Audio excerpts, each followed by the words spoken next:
And we are joined now by Kerry-Lynn Thomson, the professor in the School of IT at the Nelson Mandela University and Director of Center for Research in Information and Cybersecurity.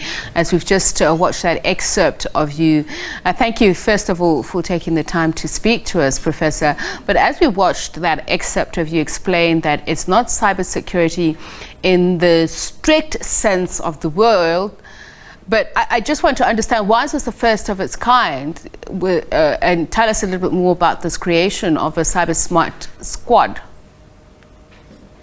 Thank you so much. Good evening. Thank you so much for having me. So as part of our research center at Nelson Mandela University, we're very focused on the human aspects of cybersecurity. And we've long looked at cybersecurity awareness at all ages, but we started seeing that for school children in particular, the cyber safety awareness initiatives that are out there are aimed at primary and high school kids. It requires a lot of reading with comprehension. And there was a study in South Africa, or an international study a couple of years back, where it said that 81% of South African children aged 10 were not reading with comprehension in any of our official languages. So we looked at that and said, well, who's looking after the kids younger than 10, the foundation phase learners? And we decided to start with the grade Rs, the beginning, let's say, of the journey. Whether they're online or offline, at present, we're saying they will be online at some point. And it's really important to start laying that foundation for a cyber safety culture, for them to be able to navigate this online space that is really such a big part of their world. My colleague who's with me in the studio was bombarding me with a lot of questions. I wish he was doing the interview, but he makes a very good point. So you talk about the project using age-appropriate content, including animated videos and worksheets to teach children about cyber safety in a fun, interactive way. But he's saying, can you really prevent children from being bullied for as long as they are online?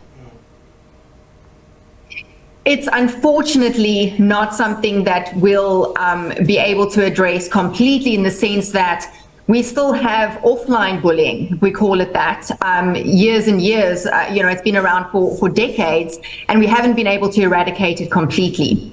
And now that offline bullying has found an online platform, which arguably is much more devastating to the children, because it follows them wherever they go. It's a device in their pocket, and there's just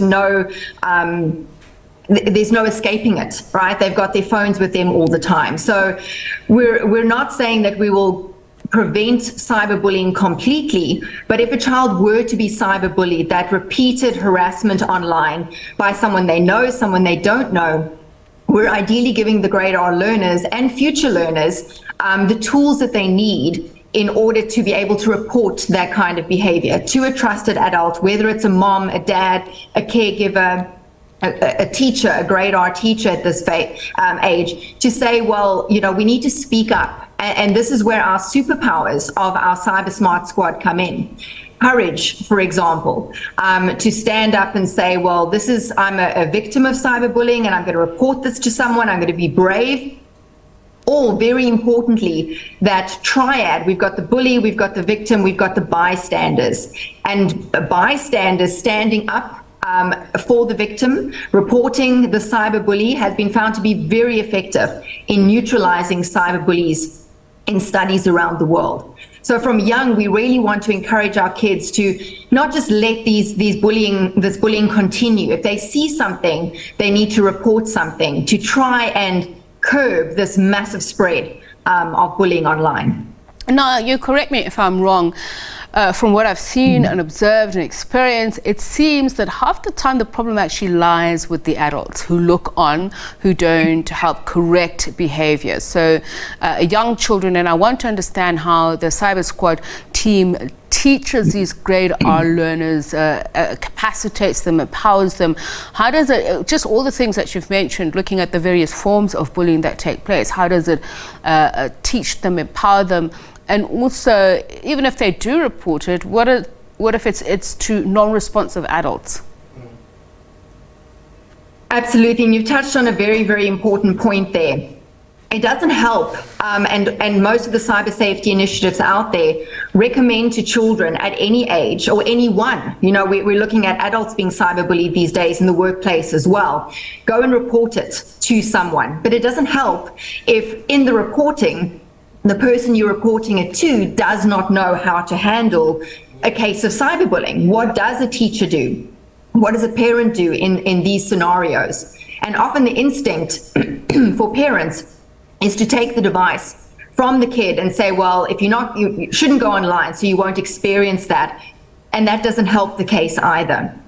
So a different dimension beyond the Cyber Smart Squad is that we'll be holding workshops with parents as well as with the grade R teachers to try and empower them to know what they need to do when a child comes and says they're being cyberbullied.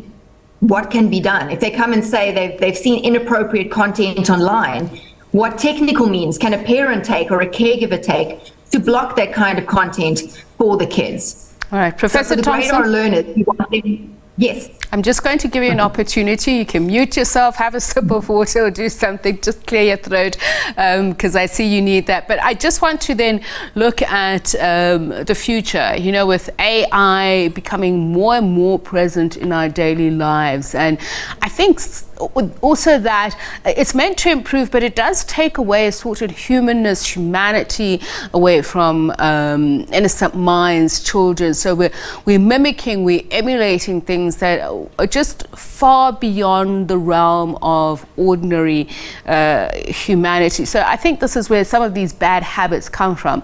I don't remember children being as mean at my younger years as I see them now.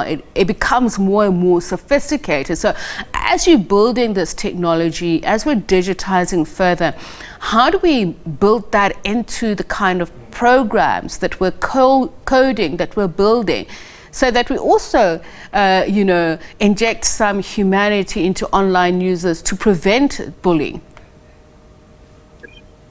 Absolutely. So we have this concept of online disinhibition, where, as you say, you don't recall kids being that mean when they were younger.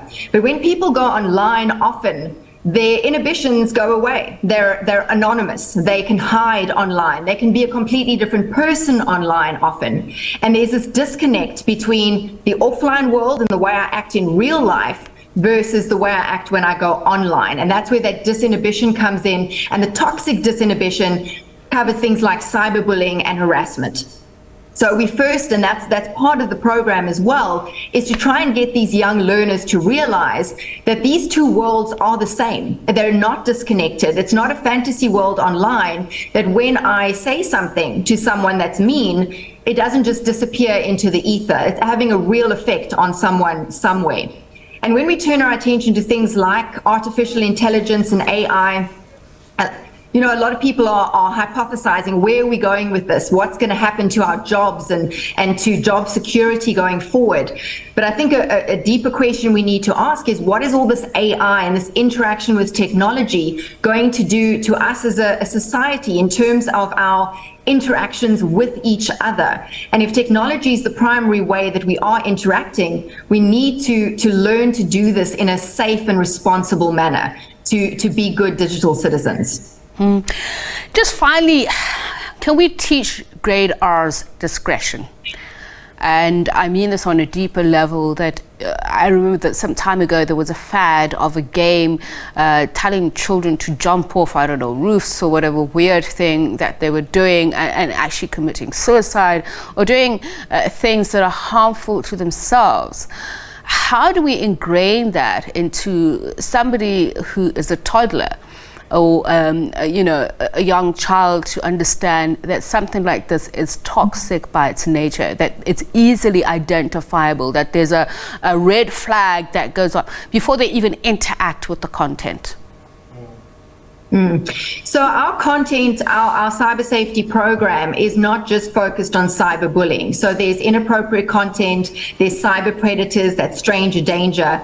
And there will be, as we move forward, because we're not just staying at grade R, we want to move through the foundation phase and develop content for grade 1, 2, and 3. And one of the key things there is to be able to identify fantasy from reality, and fake news, misinformation, disinformation. How do we navigate that space? And it's not just something that kids struggle with. Adults struggle with it as well, in terms of what is real and what is not. But there's absolute dangers involved with that. And that's where this is not a program that's just put out there for the kids. The grade R teachers, and as I mentioned, the parents, we need to get everyone on board in all working together to navigate the space. Thank you so much for your time, Professor Thomson. Much, much appreciated. Hopefully we will speak to you further as you continue to develop and introduce to young ones this program. We'd like to hear about the outcomes from the Nelson Mandela University, just speaking to us about this program. She is Director of Center for Research in Information and Cybersecurity. That is Professor Kerry-Lynn Thomson.